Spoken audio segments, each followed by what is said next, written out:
Baba Saheb doctor Bhimrao Ambedkar का जन्म 14 अप्रैल 1891 को हुआ था। वह अपने माता पिता की 14वीं और अंतिम संतान थे।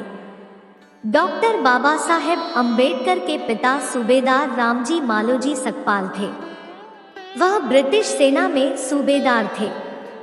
बाबा साहेब के पिता संत कबीर दास के अनुयायी थे और एक शिक्षित व्यक्ति थे।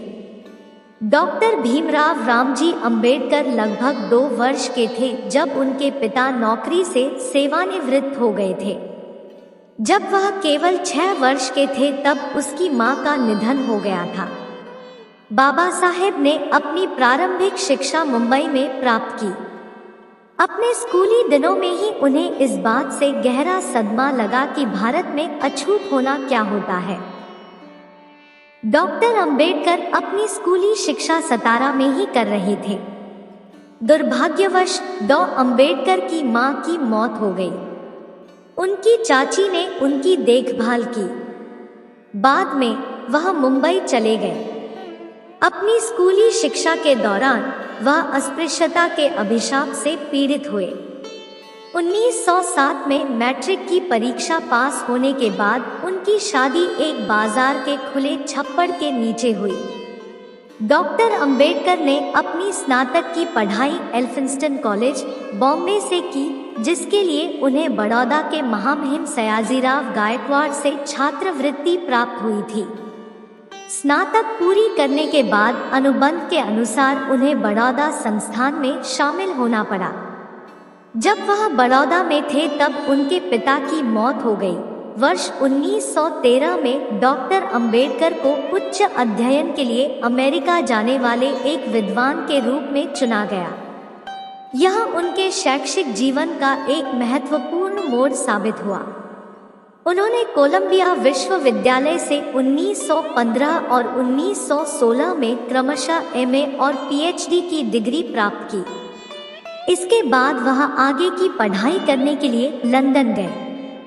वह ग्रेस इन में वकालत के लिए भर्ती हुए और उन्हें London school of economics and political science में डीएससी की तैयारी करने की भी अनुमति प्राप्त हुई, लेकिन उन्हें बड़ौदा के दीवान ने भारत वापस बुला लिया। बाद में उन्होंने बारेट लॉ और डीएससी की डिग्री भी प्राप्त की। उन्होंने जर्मनी के बॉन विश्वविद्यालय में कुछ समय तक अध्ययन किया। उन्होंने 1916 में भारत में जातियां, उनका तंत्र, उत्पत्ति और विकास पर एक निबंध पढ़ा। 1916 में उन्होंने भारत के लिए राष्ट्रीय लाभांश, एक ऐतिहासिक और विश्लेषणात्मक अध्ययन पर अपना थीसिस लिखा और अपनी पीएचडी की डिग्री प्राप्त की। इसे 8 वर्षों के बाद ब्रिटिश भारत में प्रांतीय वित्त का विकास शीर्षक के अंतर्गत प्रकाशित किया गया।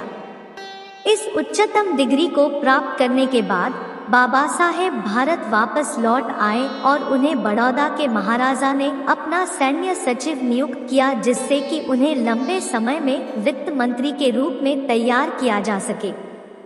बाबा साहेब सितंबर 1917 में शहर वापस लौट आए क्योंकि उनका छात्रवृत्ति कार्यकाल समाप्त हो गया और वह सेवा में शामिल हो गए।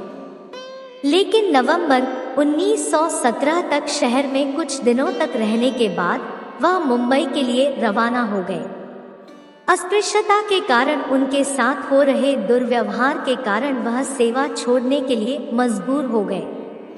डॉ अंबेडकर मुंबई लौट आए और राजनीतिक अर्थव्यवस्था के प्रोफेसर के रूप में सिडेनहैम कॉलेज में पढ़ाने लगे। जैसा कि वह अच्छी तरह पढ़ाते थे, वह छात्रों में बहुत लोकप्रिय हो गए। लेकिन उन्होंने लंदन में अपनी कानून और अर्थशास्त्र की पढ़ाई फिर से शुरू करने के लिए अपने पद से इस्तीफा दे दिया। कोल्हापुर के महाराजा ने उन्हें वित्तीय सहायता प्रदान की। 1921 में उन्होंने अपनी थीसिस लिखी, ब्रिटिश भारत में इंपीरियल फाइनेंस का प्रांतीय विकेंद्रीकरण, और लंदन विश्वविद्यालय से अपनी एमएससी की डिग्री प्राप्त की। फिर उन्होंने जर्मनी के बॉन विश्वविद्यालय में कुछ समय गुजारा। 1923 में उन्होंने डीएससी डिग्री के लिए अपनी थीसिस पूरी की। रुपए की समस्या इसका उद्भव और समाधान। उन्हें 1923 में वकीलों के बार में बुलाया गया। 1924 में इंग्लैंड से वापस लौटने के बाद उन्होंने दलित लोगों के कल्याण के लिए एक एसोसिएशन की शुरुआत की, जिसमें सर चिमनलाल सीतलवाड़ अध्यक्ष और डॉ अंबेडकर चेयरमैन थे। एसोसिएशन का तत्काल उद्देश्य शिक्षा का प्रसार करना, आर्थिक स्थितियों में सुधार करना और दलित वर्गों की शिकायतों का प्रतिनिधित्व करना था। उन्होंने नए सुधार को ध्यान में रखते हुए दलित वर्गों की समस्याओं को संबोधित करने के लिए 3 अप्रैल 1927 को बहिष्कृत भारत समाचार पत्र की शुरुआत की। 1928 में वह गवर्नमेंट लॉ कॉलेज बॉम्बे में प्रोफेसर बने और 1 जून 1935 को वह उसी कॉलेज के प्रिंसिपल बने और 1938 में अपना इस्तीफा देने तक उसी पद पर बने रहे।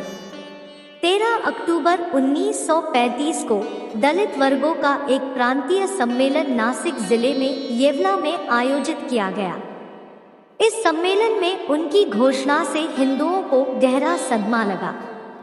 उन्होंने कहा, मैं हिंदू धर्म में पैदा हुआ लेकिन मैं एक हिंदू के रूप में नहीं मरूंगा। उनके हजारों अनुयायियों ने उनके फैसले का समर्थन किया।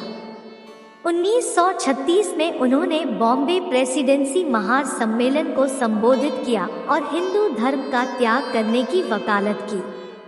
15 अगस्त 1936 को उन्होंने दलित वर्गों के हितों की रक्षा करने के लिए स्वतंत्र लेबर पार्टी का गठन किया, जिसमें ज्यादातर श्रमिक वर्ग के लोग शामिल थे। 1938 में कांग्रेस ने अछूतों के नाम में बदलाव करने वाला एक विधेयक प्रस्तुत किया। डॉ अंबेडकर ने इसकी आलोचना की। उनका दृष्टिकोण था कि नाम बदलने से समस्या का समाधान नहीं हो सकता है। 1942 में वह भारत के गवर्नर जनरल की कार्यकारी परिषद में एक श्रम सदस्य के रूप में नियुक्त हुए। 1946 में उन्हें बंगाल से संविधान सभा के लिए चुना गया। उसी समय उन्होंने अपनी पुस्तक प्रकाशित की, शूद्र कौन थे।